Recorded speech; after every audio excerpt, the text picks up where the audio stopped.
Hamkasblar hamma yaxshimi, ishlar zo'rmi? Shu e'tibor beraman, shu bug'doy chiroyli bo'lgan, yerda bunaqa bug'doy bo'lmagan-da avval. Xor bo'lib yotar suvsizlikdan, uchastka nima eksa o'xshamayapti. Mana lekin tomchilatma qilgan, shu e'tibor berib o'taman. Birinchi yildan natijasi zo'r, yeri kuchsiz o'taverlar. O'sha tomchilatmaning foydasiga bug'doy vobshe chiroyli bo'lganda, boshoq bir xil, degana o'ti yo'q. Havasim ketdi. O'zim ham fermerman. Qayerda fermersiz? Ismingiz, familiyangizni to'liq ayting. Boboqulov Feruzman men. Jamboyda fermerimiz biz, Nezamatda.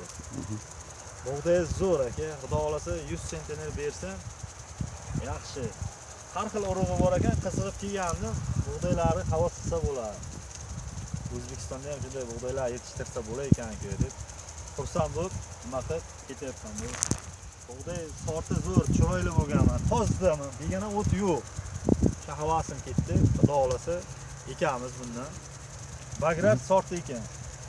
Chiroyli, menga yoqdi-da, короче. Ko'zni quvontirdi. Значит, mana shunaqa Rossiyadan keltirilgan elita sortlarni olib siz ham ekmoqchisiz, shundaymi? Shunda men buni o'raydigan vaqtda ham kelaman, qanday net sentnerdan beryapti men ko'raman. Chunki bu uchastka ana yo'ldan o'tib qaytaman, ko'chaning usti-ku. Qiziqasdim-da, qanday bo'lar ekan. Ekilishi ham qator-qator qilib ekilgandi, juda siyrak ekilgan.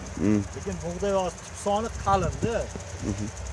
Hektariga qanchadan tashagansiz bilmam, biz 300 kilodan ekamiz, bunday qalin bo'lmaydi, bir xil bo'lmaydi. Biz 180 kilo ekamiz hektariga. Mana shu 180 kilodan tushgan. Qator ekilgan-da, shunga men ham kech ekilgan, noyabrda ekilgan. Noyabrda 20-sida ekilgan.